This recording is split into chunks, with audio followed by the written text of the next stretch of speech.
Apostolado Cardeal Newman, estamos aqui nesta terça-feira. A live do Lucas deveria ter acontecido ontem, porém por alguns contratempos, ela foi transferida para hoje. Quero mandar um abraço para a Vitória Maria, nossa grande intercessora, pelo Felipe Araújo, Juliano Moura, o Lucas Barbosa. Eu convido você desde já. Deus te abençoe, Felipe. Diga de onde você fala, irmão. Eu convido você que nos escuta, que nos assiste, seja aqui pelo YouTube, porque as nossas lives sempre estão no nosso canal, a você compartilhar, a você curtir e a você se inscrever no nosso canal. Nós temos o site também, De Volta ao Lar. Deus abençoe, Felipe, de São Paulo. Convido vocês também à Diocese de Osasco. Qual paróquia? Temos excelentes padres aí. Padre Douglas Pinheiro, que estará conosco na próxima sexta-feira. Padre José Eduardo também foi meu professor. Padre Carlos Eduardo e tantos outros padres excelentes a Diocese de Osasco possui. Então, convido vocês a se inscreverem no nosso canal. Olha, Padre Ubirajara, grande Padre Ubirajara também, um excelente sacerdote, paróquia Nossa Senhora de Lourdes. Então nós temos o site devoltaaular.org, nós temos o nosso canal no YouTube, Apostolado Cardeal Newman, e nós temos também o nosso site devoltaaular.org, o nosso Instagram.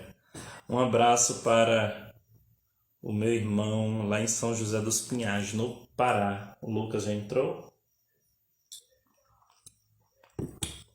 Vou convidá-lo. Ele já...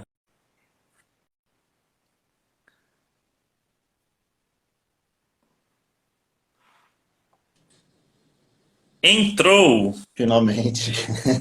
Bem-vindo! Boa noite, meu irmão. Boa noite, Lucas. Deus te abençoe. Tudo bem? Bem-vindo. Muito obrigado. Olha só, antes de qualquer coisa, acho que eu tenho que agradecer muito a Santana, porque hoje, só debaixo aí das bênçãos dela pra gente estar junto, hein? Porque foi uma novela, não? Importa que chegou. Amém, isso aí. Boa noite, Então, pessoal. gente, hoje nós, já fixei aqui o comentário, hoje nós estamos com a presença ilustre do Lucas Lima. Não é o Lucas Lima cantor, mas é o Lucas Lima fotógrafo. Nem jogador de futebol. Ele pertenceu, nem um jogador de futebol. Ele pertenceu à Igreja Presbiteriana e hoje estará conosco aqui. Eu não preciso dizer que o Lucas é um irmão, um amigo que eu conheço desde a época de seminário. Daqui a pouco a gente conversa e comenta um pouquinho mais para que vocês saibam e se situem. Eu conheço o Lucas desde o ano de 2012, quando eu ingressei no seminário. O Lucas atualmente mora em Nova Friburgo, no Rio de Janeiro, região serrana, então não se preocupem porque vocês vão ouvir muitos chiados. Você gosta, né? Muito bom. Muito bom. É isso aí, Então, gente. Lucas, se apresente, diga o que faz da vida, casado, solteiro, desquitado, viúvo. Deus me livre. Vamos lá. Pessoal, boa noite para todo mundo que está acompanhando a gente aqui na live. E para quem, né, porventura vier assistir depois. Boa noite, Jefferson. Sempre muito bom estar conversando com você, né? Ainda mais nessa ocasião que há tanto tempo a gente conversava, né, a respeito da possibilidade de estarmos juntos aqui, e chegou o grande dia, né? Graças a Deus. Bom, como o Jefferson falou, meu nome é Lucas. Eu utilizo o Lucas Lima como a minha assinatura, porque hoje eu trabalho com fotografia. Eu sou professor de formação, atuo lecionando, mas paralelo à minha formação de professores, eu também vim desenvolvendo um trabalho de fotografia e ao longo desses últimos 13, 14 anos aí, ela foi calejando e hoje eu, inclusive, dedico mais horas para a fotografia do que propriamente para o magistério, né? Apesar de estar em sala de aula, inclusive hoje foi dia. Hoje sou católico, graças a Deus. Inclusive, né, essa é a pauta aí da nossa conversa, né? Sou de Nova Friburgo, Rio de Janeiro, sou casado, muito feliz também, graças a Deus, né? E eu creio que um pouquinho de cada uma dessas informações a respeito de mim, a gente vai estar abordando aí nesse bate-papo, né? E Jefferson, antes de qualquer coisa, parabenizar mais uma vez, né, pelo apostolado do cardeal, né, John Newman, porque isso aí faz diferença na vida de muita gente. Antes mesmo do apostolado, antes mesmo da própria beatificação do cardeal, né, muita gente já vinha com essas questões, né, de conhecimento, de dúvida, de querer saber a respeito da sua vontade interior, né, quanto à sua formação religiosa, o que de fato você sente que queria ser. Mas assim, o apostolado ele surgiu como uma forma de abrir uma janela para que a gente de fato consiga enxergar, né, através de depoimentos de alguns irmãos, como é o que eu estou fazendo aqui hoje, como que a nossa vida também pode se enquadrar, né? E que nunca a gente tem assim, um ponto final e definitivo a respeito do que a gente tem na nossa vida. Ela é completamente imutável. E graças a essa possibilidade, hoje eu estou aqui, né? Inclusive com a sua amizade, que isso é muito importante. Lucas, divulga o teu trabalho também, indica a tua página, vai que o pessoal depois queira Perfeito, te contratar, né, para tirar perfeito. fotos. Depois vocês podem encontrar as fotografias religiosas e E profanas do profano. Lucas, Vou contar então, né? Inclusive seculares. isso diz respeito ao início do nosso contato, né? Inclusive quando a gente se conheceu. Como eu falei, eu já fotografo há alguns bons anos, antes inclusive do Jefferson ter entrado no seminário. E era um momento muito assim embrionário da minha fotografia, digamos assim, né? Mas como eu falei, com o passar do tempo, eu fui me aperfeiçoando, estudando, me aprimorando e hoje eu faço um trabalho voltado tanto para a fotografia religiosa, com as ordenações, né, diaconais, sacerdotais, inclusive sagração episcopal, tive a oportunidade de fazer uma aqui em Petrópolis. E, paralelamente à fotografia religiosa, faço as minhas fotografias profanas, as fotografias Seculares. seculares, específicas de casamento e de retratos de posicionamento de imagem. Então, justamente, a fotografia religiosa, né, que fez com que eu pudesse estar presente na ordenação diaconal do até então diácono Jefferson, né? Posteriormente, na sua ordenação sacerdotal, tive o grande prazer de atravessar esse Brasil inteiro para lá em Porto Nacional para fotografá-lo. Como se eles estivessem indo para o Acre, como se o Tocantins fosse no Acre. Como se fosse no Acre, exatamente, né? Um pouquinho mais longe. Mas aqui, um calor, digamos que memorável, né? Pediram para eu voltar em agosto, porque o calor é um pouco mais intenso. Não falam, deixa isso para depois. Quem sabe na beatificação Inclusive, de quem sabe na beatificação de Padre Luso, né? Eu retorno por aí. amém, se Deus quiser. Para quem não sabe, o Padre Luso é um sacerdote da nossa diocese já falecido e que está em processo de canonização. O nosso bispo já pediu abertura, e inclusive a dona Zulmira, que provavelmente ela disse que ia escutar, né, depois a live assistir, ela mandou um abraço para você também. Ela está com a gente aqui agora? Acho que daqui a pouco ela assiste, né? Eu não sei, ela disse que ela disse que talvez viria. Ok. Não, tranquilo. Depois o bom que, como fica salvo, ela tem a possibilidade de assistir. Uhum. Mas Né? vamos lá do início. Menos enrolação e mais trabalho. Mais trabalho. Vamos nessa. Ó, a gente nunca, né, compara a nossa história com a de ninguém. Cada um tem o seu caminho que já seguiu e a seguir, né?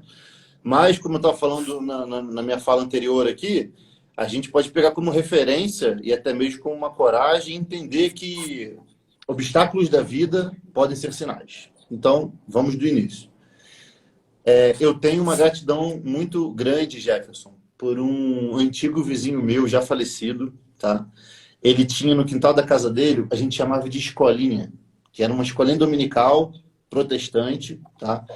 Mas ele teve uma missão muito bonita, porque praticamente toda, não só a minha rua, mas as redondezas ali do bairro, ele ajudou muita gente a chegar, a entender quem é Jesus Cristo, a entender, né, o que é religião, pelo menos quando a gente era criança. Então, ele conseguiu dar um certo direcionamento na vida daquela molecada toda. E, assim, sou muito grato a ele. Hoje ele é falecido, mas fica aqui as minhas homenagens, né? E, como eu estava dizendo, eu era criança. Minha mãe já tinha sido batizada em igreja católica, mas não participava de igreja católica. Ela frequentava igreja protestante, igreja presbiteriana, né? E com a influência dela, né? E dos familiares mais próximos, do meu avô também, acabou que eu também comecei a participar. Participava de grupo jovem, sabe? Frequentava lá assiduamente, tinha reunião da mocidade lá da igreja. Depois... Aí, meu irmão até comentou, eu estava pensando no tio Vitor. Esse é o tio Vitor, o rapaz, o senhor que eu te falei. Então, participei do grupo de jovens lá da igreja e também participava dos cultos dos finais de semana. Mas eu nunca tinha nem pensado na possibilidade de ser católico, eu nem tocava no assunto, sabe? Não é uma coisa que me incomodava, que mexia comigo. E foi muito, assim, interessante a forma como que eu cheguei até aqui. Tá tranquilo aí? Tá dando para pegar? Tranquilo, né? Na minha formação de professores, eu tinha uma amiga minha de sala de aula, que ela participava fielmente numa paróquia, que inclusive depois eu via participar, ela e os seus pais. E eu tinha uma certa facilidade em desenhar. Então ela pedia para que nos dias de Corpus Christi eu desenhava os tapetes da paróquia, das pastorais todas. Aí eu ia lá desenhar assim, pela amizade. Eu achava legal, eu não via problema nenhum quanto isso, e desenhava os tapetes, todo ano. 4 anos eu fiz isso. E tinha uma senhorinha que era da catequese. Ela também já faleceu. Ela era uma senhorinha bem, bem idosa, assim. Ela vivia falando, Lucas, vamos participar com a gente, porque é muito legal, que não sei o quê. Eu falei, dona Flora, não vou. Eu tinha, sim, um certo preconceito. Não vou. Eu ficava, às vezes, até sem graça de desenhar os tapetes quando tinha mais Nossa Senhora. Eu achava isso um negócio meio esquisito, Nossa Senhora e tal. Mas eu ia lá e fazia pela amizade. Desenhava o tapete, depois, né, ajudava ela a montar e ia embora. E ela ficava todo ano. Ó, a dona Zumira acabou de entrar. Ah, que maravilha. Seja bem-vindo, dona Zumira. Que bom ter você por aqui com a gente. Muito bom. Tu tinha quantos anos mais ou menos nessa época, Lucas? Da época dos tapetes? Eu tinha uns 15. Eu tinha uns 15 anos. Uns 15 anos, 14, 15, 16 anos. Nessa época de ensino médio. E acabou que no 4º ano do tapete, tinha um outro amigo meu que estudou comigo no ensino fundamental. E ele estava, olha a curiosidade, ele estava organizando uma caravana para ir para o programa do Faustão. E na época eu acompanhava muito a banda do Rapa, eu era muito fã do Rapa, era uma música que eu curtia muito, não sei o quê. E ele ia estar no Faustão exatamente nesse dia. Aí eu falei, ô Rodolfo, pela apresentação que vai ter no dia, eu quero ir para essa caravana e vamos ver qual vai ser. Aí eu fui lá pro programa do Faustão com ele, e ele era do grupo jovem da paróquia Nossa Senhora das Graças. O mesmo grupo jovem que participava dessa menina que estudou comigo do tapete. E lá ele começou, Lucas, vamos numa missa com a gente, a missa é muito legal, a missa tem uma hora que todo mundo dá abraço em todo mundo, é muito dinâmico. Eu falei, como assim dá abraço no meio da missa? Que é o abraço da paz, né? Eu não sabia o que era isso. É muito legal, a gente fica sentado no chão ali na frente, a juventude fica ali porque o padre é animado, não sei o quê, bababá. Eu falei, tá, Rodolfo, vamos ver. Só que eu nunca dei um sim. A gente marcou uma caminhada depois do programa do Faustão, foi a galera toda da igreja, eu fui me aproximando cada vez mais, até que um dia ele falou, Lucas, vai ter uma missa de despedida do padre, do nosso pároco, que é uma missa assim, festiva, de muitas homenagens, e eu acho que é legal você ir, pra você conhecer. Aí eu fui sem preconceito, né? Fui lá para ver, mas assim, com um olhar, digamos que técnico do que estava acontecendo. Eu fui lá para ver a despedida do padre. Eu não fui lá para rezar, eu não fui lá para orar, não fui lá para fazer nada. Eu fui lá para entender o que estava acontecendo e, mais uma vez, pela amizade. E me chamou muita atenção, o Jefferson, como que o olhar de muita gente que estava ali, tanto das senhorinhas, quanto dos ministros da Eucaristia, quanto dos jovens, tinha um olhar de piedade e tinha uma intenção de piedade muito forte, principalmente no ato penitencial, que eu nem sabia o que era isso. Aquilo mexeu comigo. Aí, depois, olhando para aquele padre, parando para pensar, falei, nossa, como que uma pessoa doa a vida inteira em função de um trabalho, que para mim isso era simplesmente um trabalho, e eu estranho tanto e tenho um certo preconceito contra esse trabalho, né? Fiquei com isso na cabeça, fui para casa e tal, na hora Até, da... até, Ó, até este momento da tua vida, já tinha passado pela tua cabeça se tornar católico? Já tinha passado pela tua cabeça começar a ver, a estudar? Ou quais eram as principais ideias que você tinha a respeito dos católicos ou da Igreja Católica? não tinha passado pela minha cabeça, mas o atinar da situação foi justamente aí, nessa despedida do pároco antigo e na primeira missa do pároco novo, que veio ser o meu pároco, que me entregou todos os sacramentos, inclusive você foi seminarista lá, né, foi o padre Josimar. O padre Josimar foi é um grande pai para mim até hoje, nos momentos mais felizes e mais difíceis da minha vida, ele está presente. Jefferson, por meio do contato com os jovens ali, eu comecei a perceber o que estava acontecendo e comecei a ir às missas aos domingos, mas na oração do creio, eu não utilizava a palavra católica, na Santa Igreja Católica. Eu não usava isso, porque na Igreja Protestante a gente usava a palavra universal, e eu continuava rezando Igreja Universal, porque eu não tinha fé na Igreja Católica. Para mim, aquilo ali não fazia sentido. Até o momento que eu comecei a estudar. Aí comecei a estudar mesmo. E assim, eu sou professor de geografia. O ser humano é o assunto de estudo da disciplina com a qual eu trabalho. E religião é um assunto também. Cristianismo, hinduísmo, né?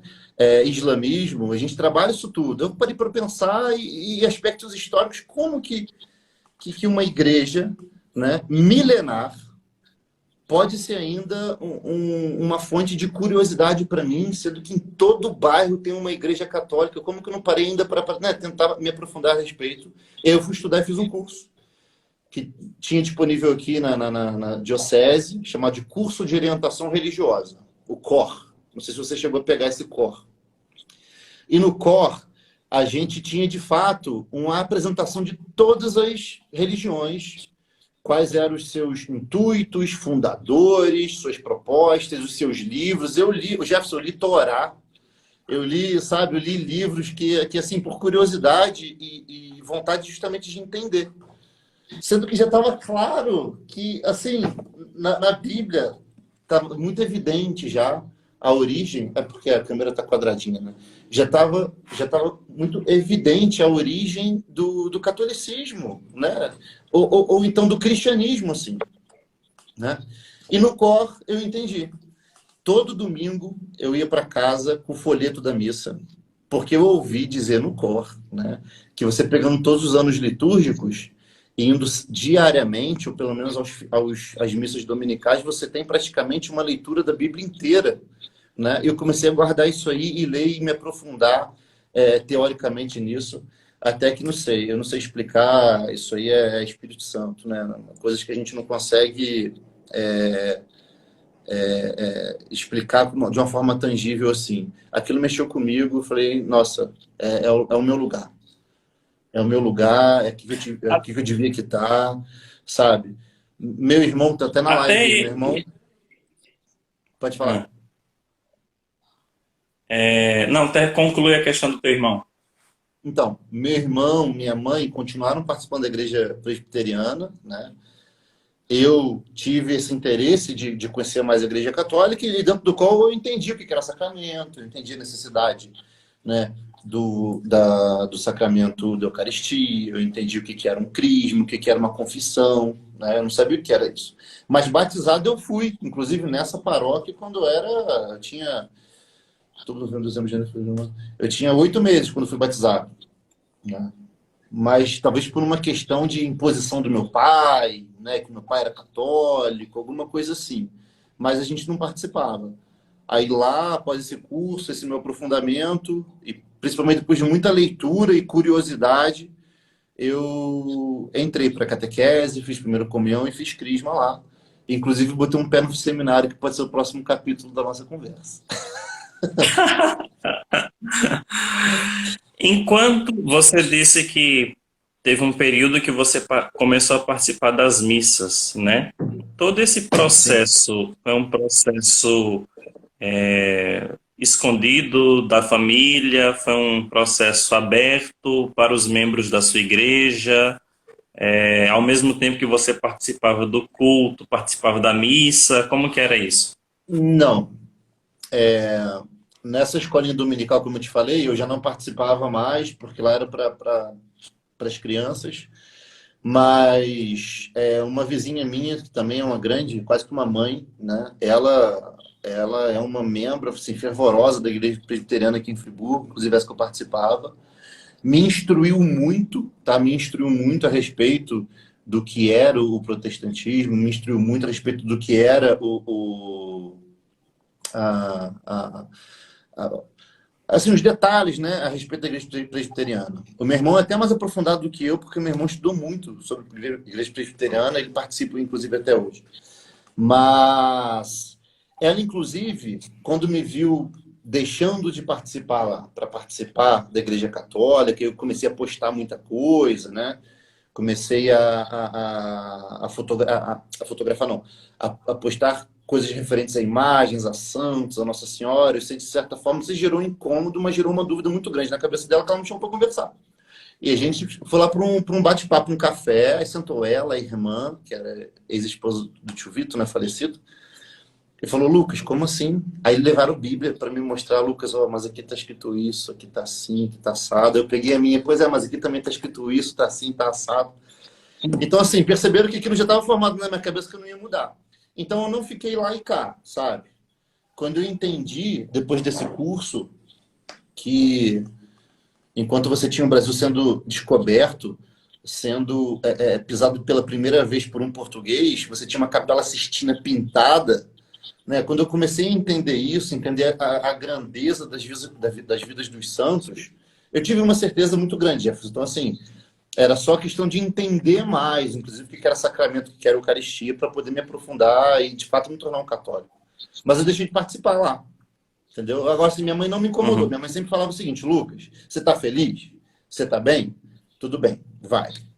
Inclusive, tinha episódios assim, por exemplo, na minha primeira Eucaristia, ou quando eu fui instituído católico, instituído não, eu me tornei acólito não instituído na minha paróquia para auxiliar o padre lá. E minha mãe foi numa missa começa. Minha mãe estava na fila da comunhão e ia comungar. Eu falei: meu Deus, o que minha mãe está fazendo ali? E o padre dava comunhão para ela, porque, né, não sabia. Eu falei: mãe, mano, é assim. Ela: meu filho, eu tive vontade, eu fui. Tadinho. Então, assim, ela não estranhava e nem reclamava. Ela queria que a gente estivesse feliz onde a gente estivesse, entendeu? Ela sempre tinha uma preocupação da gente não seguir um caminho ligado a Jesus Cristo, sabe? Ligado ao amor. Então, essa tranquilidade ela tinha, né? Ela tinha. Chegou algum momento dos teus estudos que você foi confrontado e você disse: não, não é possível que seja, esta é a fé católica, eu acho que eu estou lendo alguma coisa errada, acho que eu vou encontrar alguma coisa errada nos meus estudos ainda. Jefferson, não é que fui confrontado com dúvidas assim, mas na verdade eu procurava falhas, entendeu? Como eu te falei, quando eu peguei para estudar, foi para estudar para realmente procurar falhas. Falei: não é possível, antes de começar a participar, porque como eu te falei, eu fui através de um convite de um amigo, que inclusive hoje o Rodolfo é padre, né? Ele foi ordenado, até fotografia a ordenação dele. Eu fui para a Igreja Católica através de um convite de um amigo, mas eu estava lá com um olhar muito crítico do que estava acontecendo ali. Então eu procurava falhas, entendeu? Eu procurava falhas. Eu queria saber por que que uma missa, ela era a mesma missa em todos os lugares ao mesmo tempo. Eu parava para pensar e a minha vontade de querer encontrar nisso um problema, sei lá, uma forma de você induzir o povo a ler ou estudar determinado texto. Na verdade, esse meu intuito de procurar nisso em um problema trouxe à tona para mim uma das maiores belezas da Igreja Católica, que é a questão dela ser una. Como na sua ordenação eu estava lá em Tocantins, no outro lado do Brasil, participando da missa com aquela liturgia, minha Do esposa outro estava lado do aqui em Friburgo. Brasil. Parece que é outro país que está Mas é, falando, mas é. Tocantins. Eu peguei uma turbulência danada na volta, como nunca peguei na minha vida. Minha esposa estava aqui em Friburgo, né? Ou o Papa estava lá no Vaticano lendo a mesma liturgia.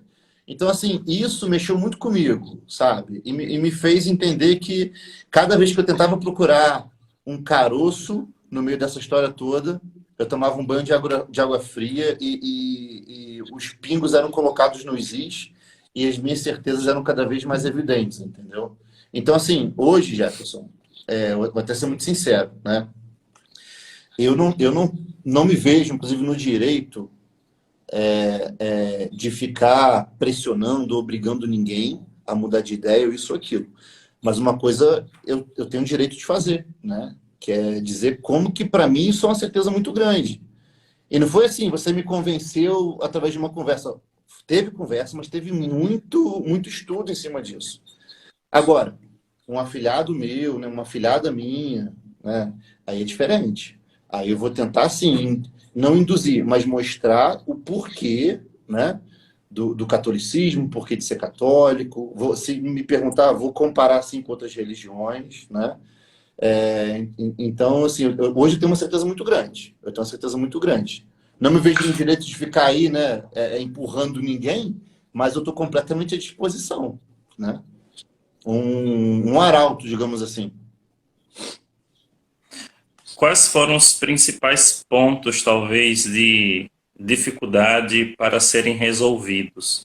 De doutrina, né? Ou aqueles pontos que você tinha, tá bom, agora eu preciso resolver esses pontos para saber se são verdadeiros ou se eu não vou cometer, quem sabe, uma idolatria, ou se eu não vou E, estar aceitando ou comungando com erro. uhum. Vamos lá. A primeira coisa que me marcou muito, né, como eu te falei, foi o ato penitencial. E no ato penitencial, até então não sabia do que se tratava, eu entendi que aquilo ali era uma forma de você estar liberado, entre aspas, dos seus pecados. Porque, né, no protestantismo, né, enfim, lá na igreja que participava, não tinha esse negócio de confissão. Não é para quem me confessar. Eu me confesso com Deus e está tudo certo.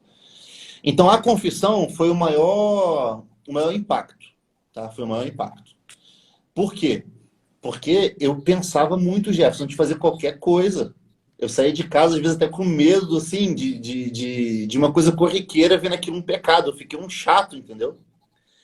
E eu tinha muito medo de me confessar, principalmente as primeiras vezes, porque eu falei, poxa, eu nunca fui católico, como é que eu vou fazer um exame de consciência de anos, assim, né? Hoje eu me confesso com certa frequência, né? E você vai amadurecendo com o passar do tempo, você vai entendendo como que é a dinâmica da confissão. Mas talvez em relação à doutrina, o que mais mexeu comigo foi isso, foi a questão da confissão. Porque eu me sentia muito mais livre quando não era católico, né? Eu me sentia muito mais, assim, despreocupado.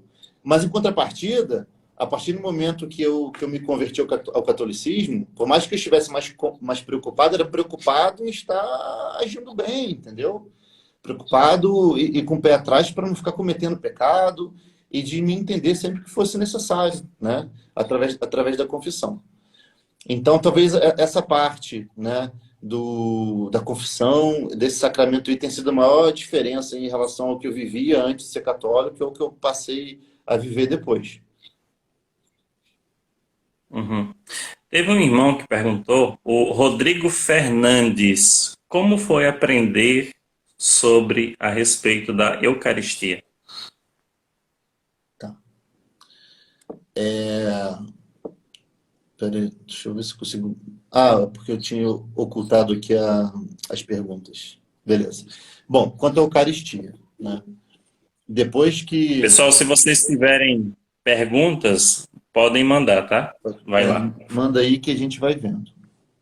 Depois, como eu te falei, depois do COR, depois do curso de orientação religiosa, depois que comecei a participar, entrei para a catequese lá para a minha primeira comunhão e para o meu crisma, que foram juntos.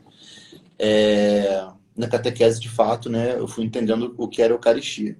E aí, talvez, tenha sido também a raiz desse meu interesse em trabalhar com fotografia religiosa. Porque, para mim, a Eucaristia era como a gente chamava na igreja presbiteriana de ceia, que tinha todo o primeiro domingo do mês. O pastor fazia lá uma oração, colocava lá um copinho com vinho, não, com suco de uva, e dava um pedacinho de pão de forma para todo mundo que era batizado na igreja, que participava.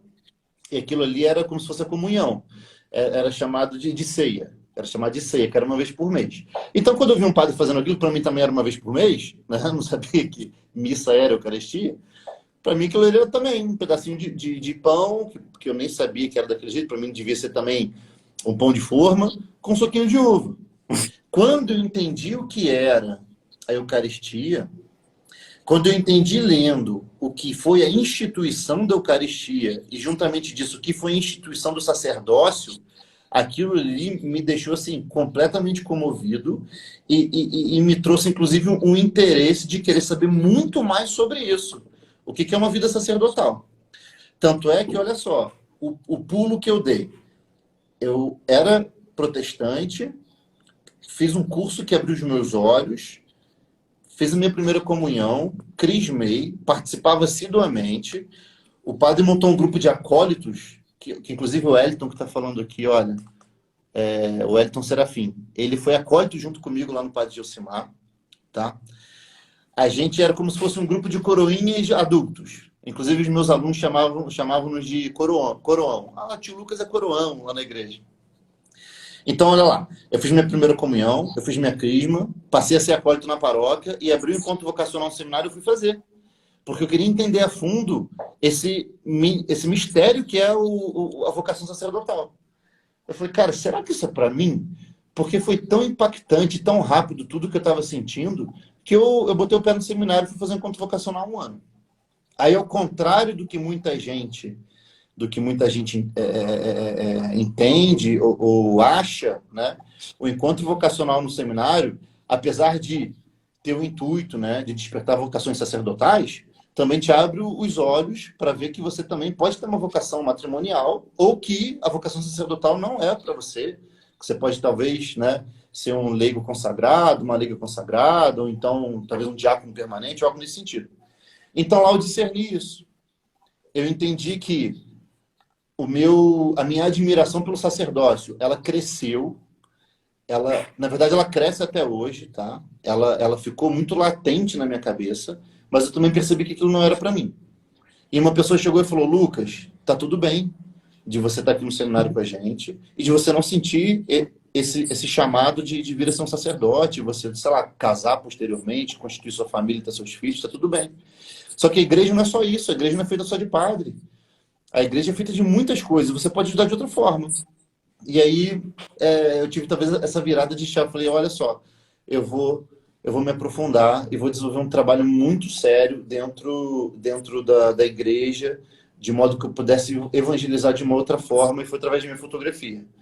Então, de lá para cá, eu já fotografei talvez mais de umas 20 ordenações sacerdotais, diaconais também, mais de 20 ordenações diaconais. E eu busquei, dentro dessa minha função profana, né, digamos assim, profissional, tá ligado ainda, né, à igreja, tá ligado ainda ao próprio sacerdócio, mas de uma outra forma, né, através de um trabalho que eu exerço, não diretamente, né, com o sacramento da ordem.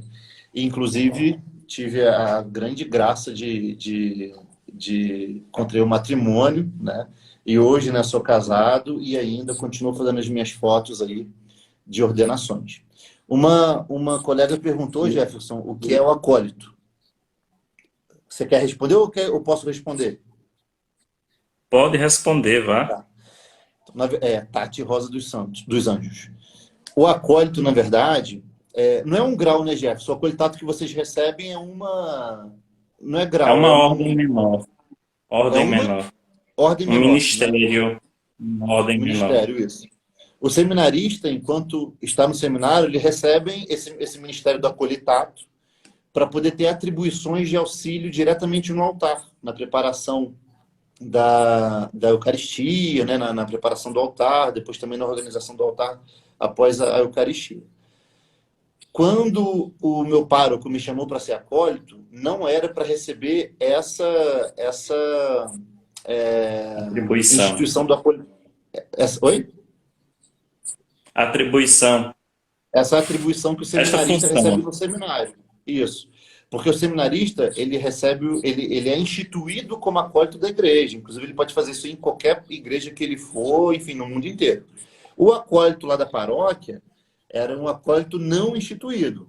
Então, como eu até comentei antes aí, a gente tinha essas atribuições de auxílio no altar só quando o nosso padre deixava. A gente, inclusive, fazia ali uma pequena cerimônia de posse, entre aspas, né? E a gente fazia ali um voto de obediência a ele dentro da paróquia quando fosse necessário para a gente ajudar. Então, assim, são atribuições que os coroinhas faziam, mas era um grupo de adultos, né? Lógico, uma perspicácia maior, né? Com entendimento maior do que estava acontecendo. Inclusive, o Wellington, que também está aqui na nossa live acompanhando, ele casou nesse período que a gente era acólito, né? Tinha outro amigo nosso lá, que era o Tiago, ele também casou nesse período. Então, assim, era uma atribuição que a gente tinha dentro da paróquia. Não era instituída, mas a gente ajudava na organização do altar. Teve uma irmã que perguntou aqui como foi você aceitar as imagens, como foi a aceitação das imagens. Tá, vamos lá. Naquele período que eu comecei a estudar, né, sobre a Igreja Católica, a primeira coisa que eu fui procurar crítica, né, foi justamente na questão das imagens. Aí, enfim, pela própria leitura sagrada, eu percebi que idolatria é outra coisa, né, e não é isso que acontece. Então, a imagem não me incomodava, mas me incomodava a imagem daquelas pessoas específicas. São Bento, quem é São Bento? Quem foi esse tal de Bento? Francisco? Quem é Francisco? Antônio, né? Por que isso? Pio de Peltrautina. Assim, eu fui direto ao ponto. Eu fui pesquisar quem eram essas pessoas. E aí, como eu te falei, né? Toda vez que ia procurar um problema, eu tomava um banho de água fria. E eu entendia que, na verdade, quanto mais eu lia sobre as vidas dos santos, mais eu entendia sobre Jesus Cristo e mais eu entendia sobre o que era o amor, né? E para mim, Você assim, entendia mais sobre Jesus Cristo e cortou. amor. E sobre o que é amor. Porque eu tinha uma ideia de que os santos da Igreja Católica eram pessoas que nasciam santas e morriam santas, sabe? Nunca fez nada de errado, nunca contou uma mentirinha para a mãe, né? Nunca vacilou, nunca brigou com um coleguinha do colégio, nunca fez nada de errado. Para mim, santo era isso, né? Aí, quando eu fui estudar, por exemplo, um Santo Agostinho da Vida, entendeu? Fui estudar os santos contemporâneos, ficar como assim? Como que é tão grande a doação da vida dessa pessoa e como que ela se deixava de lado para seguir, eu nem vou dizer Jesus, mas seguir o amor que Jesus pregava tanto, né? Aquilo ali para mim foi muito tranquilo entender o porquê de você ter uma imagem de um santo na sua casa. Aí tem aquela fala clichê, né, Jefferson? Ah, porque o santo é como se você tivesse uma fotografia de um ente querido na sua casa. Sim, né, não deixa de ser, é isso. Mas na verdade tem muito mais ali, né? Porque isso aí era um discurso que eu ouvia muito quando eu entrei para a igreja. Ah, Lucas, porque aqui na igreja católica a gente tem uns santinhos nas nossas casas porque representa o que aquela pessoa foi. Como se você tivesse lá na sua casa uma foto da sua mãe, do seu avô, do seu tio, de alguém que você gosta. Mas eu tinha um preconceito de ver aquilo ali. Para mim, aquilo era errado, né? Mas não, depois que eu estudei a vida deles, eu sou muito grato de poder ter, por exemplo, hoje na minha mesa aqui um São Bento, né? que eu tive a graça de ir pegar lá no mosteiro com minha mãe ainda aqui com a gente. E assim, não sai da minha mesa aqui. Entrou até no meu casamento lá. Então eu não tive, entendeu, Jefferson? Teve. Esse problema, essa dificuldade. Aham. É interessante perceber isso, né? Porque nem sempre. É claro, normalmente as dúvidas giram em torno dos principais temas, mas nem sempre uma pessoa encara um tema da mesma maneira, né? Então, o Aham. problema do Lucas não era com as imagens, mas com as pessoas. Quem são essas pessoas que estão representadas nessas imagens, né? Isso aí. Teve uma outra pergunta aqui de um irmão que diz, ele questionou, você é devoto de quais santos ou qual santo? São Bento. Ok. São A Bento, Cristina, São Bento tem uma devoção muito grande. Agora, eu não sei como que chegou até mim, mas principalmente nos últimos 2 anos, digamos assim, Nossa Senhora do Perpétuo Socorro se fez muito presente no meu dia a dia, tá? Na minha rotina, e em momentos muito difíceis assim, ela se fez presente, minhas orações também estiveram ali. a Cristina, ela perguntou, cadê? Boa noite, Nossa Senhora, como foi para você, ex-protestante, se conscientizar sobre a importância de Nossa Senhora? Engraçado, Nossa Senhora, a primeira vez que eu senti, eu não sei se eu posso dizer que eu senti, né, de fato, Nossa Senhora, mas assim, meu coração esquentou. Foi numa música de consagração a Nossa Senhora, que inclusive não era uma missa minha de primeira comunhão ou de crisma, né, que foram próximas, mas foi em alguma missa que eu estava participando lá e quando eu vi aquela música ali, aquilo mexeu muito comigo.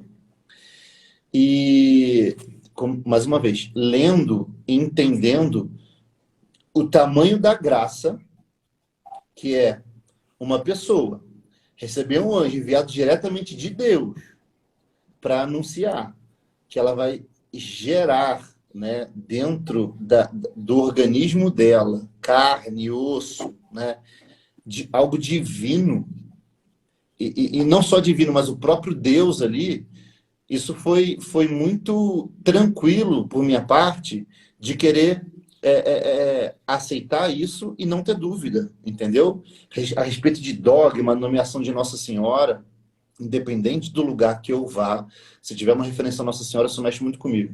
Como foi a primeira vez que eu tive na Basílica de Aparecida, sabe? Aquela grandeza, o entendimento de como que tantos milagres são realizados ali, isso não é ciência, isso não tem como ser explicado, né? Então, talvez quando eu virei a chave e resolvi de fato entrar para a Igreja Católica e me tornar um católico, como há pouco tempo eu estava conversando com uma colega aqui no Instagram, de não católico de IBGE, né? A questão de Nossa Senhora para mim foi resolvida, né?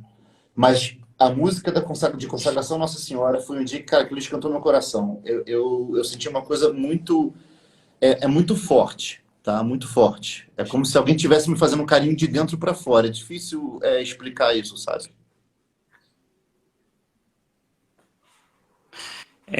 Jéssica, você perguntou aqui, mas se você depois assistir a live do início, uns 10, 15 minutos atrás, o Lucas já respondeu essa pergunta, tá? Como foi descobrir que Jesus estava realmente presente na Eucaristia? Sou de Mossoró, estive em Mossoró no mês de janeiro deste ano.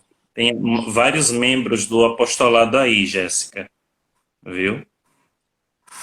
Inclusive, aqui em Friburgo Lucas, tem. ah, Aqui em Friburgo, olha só, fui descobrir um irmão membro do apostolado aqui de Friburgo quando eu estava em Tocantins, lembra? Dentro do carro lá, a gente saindo do aeroporto. Você falou, você conhece fulano, não sei o que. Eu falei, rapaz, mano, é que eu conheço. Esse apostolado aí, ó, daqui a pouco vai receber até um reconhecimento pontifício, você vai ver. gente, uma coisa interessante, né?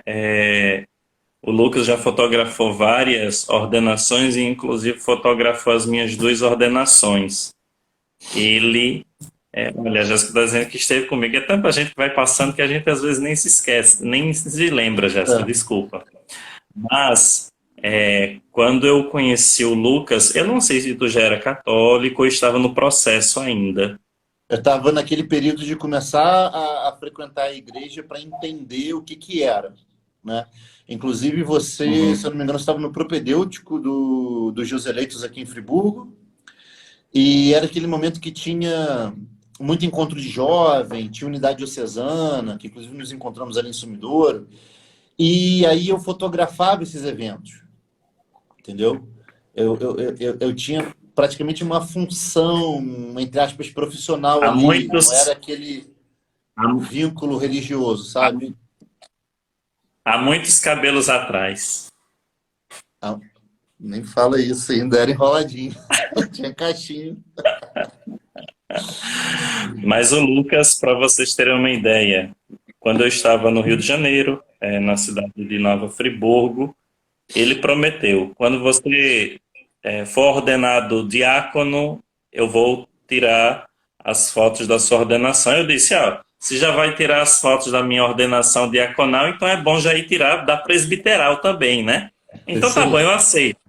E ele aceitou e cumpriu. Cumpriu depois de 10 anos, Dez sem anos, saber se né? eu ia chegar lá também. E você também sem saber se eu ia continuar na fotografia, né?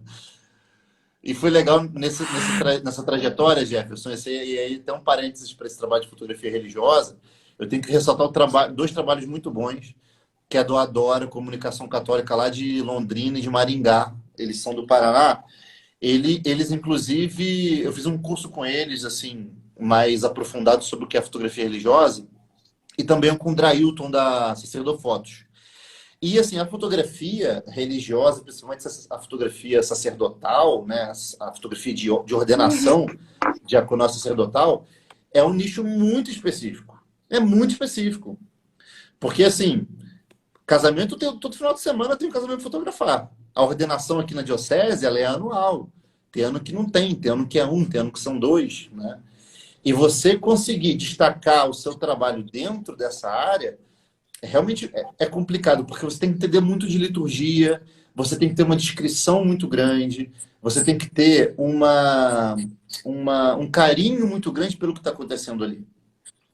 E toda conversa que eu tenho, por exemplo, com os noivos e com as noivas, na prévia do casamento, né, sobre a importância do matrimônio, o que, que vai ter naquele dia, isso e aquilo, é o mesmo direito que eu vejo que eu tenho, que os padres e os diáconos têm que ter, né, para poder fazer com que esse dia também seja memorável e essas fotos sejam eternizadas ali.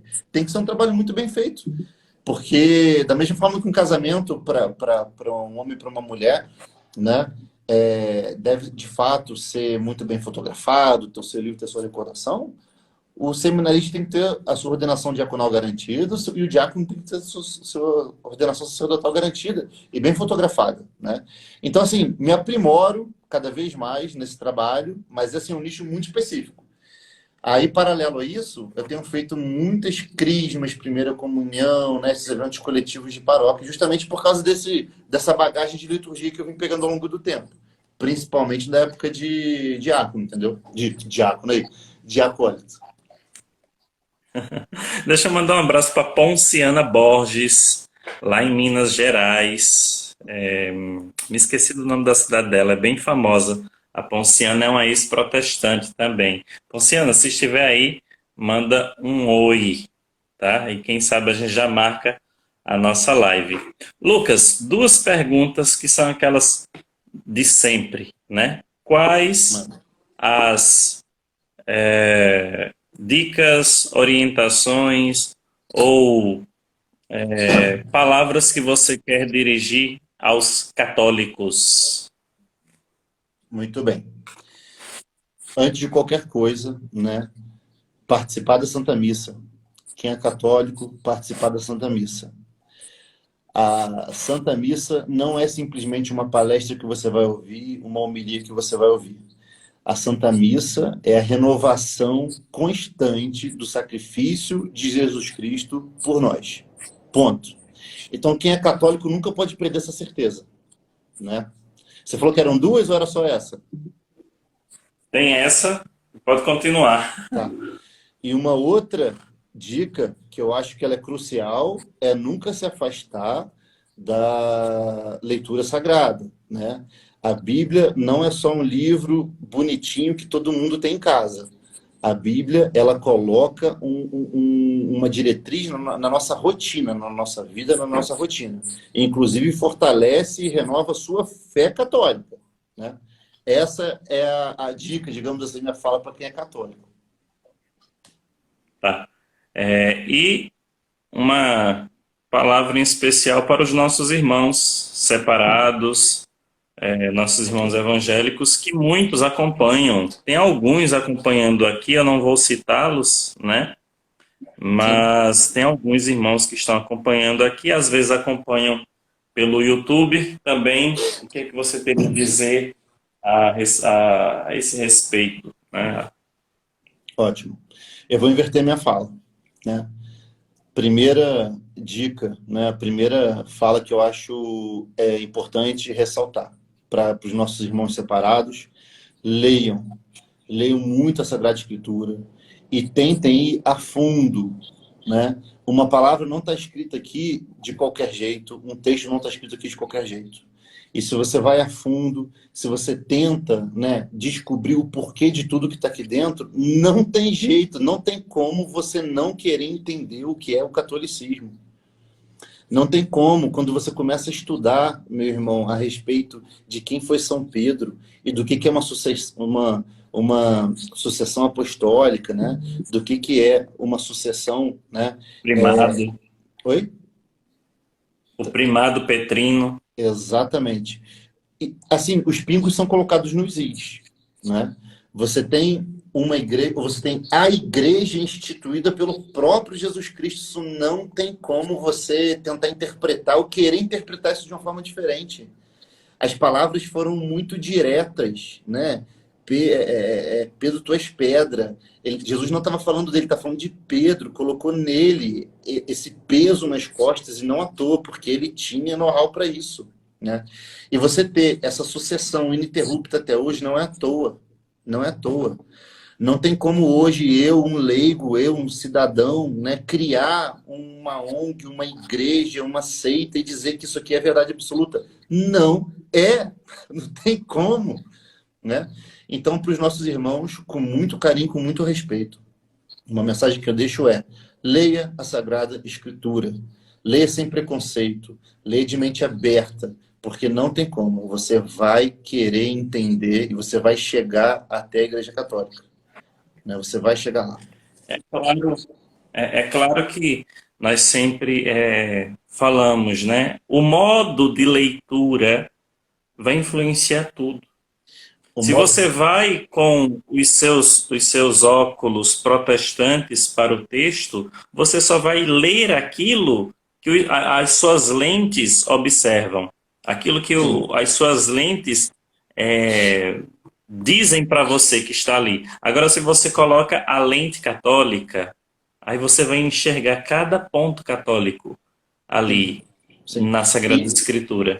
e eu vou dizer, quando eu tirei a minha lente protestante para poder interpretar, né, com uma outra lente a Sagrada Escritura, eu nem posso dizer que era uma lente católica, porque até então não era. Era uma lente crítica, era uma lente entre aspas, científica. Eu estava lendo ali para entender, interpretar aquele livro a sangue frio. Por isso que eu estou dizendo, eu não era católico, então não tinha como eu colocar uma lente católica. E a minha leitura fria, né, com uma interpretação ao pé da letra, com uma interpretação talvez até de certa forma profunda, me fez chegar até o catolicismo. Porque eu tenho certeza que é muito difícil para um protestante querer virar, né, entre aspas, virar essa casaca aí. E você ouve falar muito de católico que não aguenta porque não é fácil ser católico, deixar de ser ou passar para uma outra vertente religiosa, né? Talvez isso seja um pouco mais fácil de você ver e perceber, porque tem que ter muita coragem. Então, essa questão de tirar a lente do protestantismo para poder ler a sangue frio, né? Isso não tem jeito, isso vai te levar né? A raiz, ao início lá do Novo Testamento. E não tem jeito, a história da Igreja Católica, ela começa no Novo Testamento. Isso aqui é claro, é evidente, né? Não foi algo que começou há 500 anos atrás, não foi algo que começou há 2 semanas numa igreja nova aqui perto de casa. Isso já está aqui, ó, há muito tempo, há muito tempo. Então, eu agradeço. Não sei se o Lucas quer fazer mais alguma consideração. Eu, eu queria agradecer, Jefferson, agradecer o seu convite, agradecer a sua homenagem, a disponibilidade. E, antes de qualquer coisa, agradecer pelo seu sim ao sacerdócio. Você, desde a época que eu tinha cabelo, você tinha um carinho muito grande pelo altar, pelo sacramento da Eucaristia, né? Um respeito muito grande pela comunidade. Por onde você passou, você cativava a rapaziada do grupo jovem, né, os idosos da paróquia. E isso eu percebi na sua ordenação sacerdotal agora, né? Então, assim, agradecer pelo seu sim generoso, tá, meu irmão? Queria agradecer também a Vicente, que está acompanhando aqui a live, muito obrigado. A Maria Clara, minha afilhada, em breve vai ser crismada. Leandro, meu irmão, que está acompanhando aqui. A Jussara, que também está acompanhando aqui. Né? São alguns dos meus seguidores aqui, de amigos e familiares, né? Que estão conosco aqui. Queria deixar esse agradecimento para todo mundo, viu? E o restante da galera que está aqui também no apostolado, né? Fica aqui o meu abraço. Maravilha. Deus abençoe. Lucas, Amém. obrigado pela disponibilidade. Pessoal, Eu que vamos fazer o agradeço. seguinte: tira um print aqui agora. Pera lá, deixa eu desativar os comentários. Daqui a pouco vocês comentam. Faça o seguinte: tirem um print agora da nossa tela. Então dá um sorriso aí, Lucas. Um sorriso, Deixa eu pegar meu São... Lucas. Pera aí, deixa eu pegar meu São Bento aqui. Tirem um print agora da nossa tela. Vou tirar um também. Marquem o apostolado e marquem o Lucas também, para que o nosso canal, a nossa página no Instagram seja conhecida. Então, tira um print aí e marca o apostolado cardeal Newman e marca o Lucas também. Lucas, Ok. muito obrigado por tudo. O pessoal está Bom, aqui muito contente por você ter partilhado a sua história. Gostei eu de que ouvir a história agradeço a do Lucas, oportunidade. maravilhosa live. Deus abençoe a todos. Um lindo testemunho, franco, direto Amém. e bonito.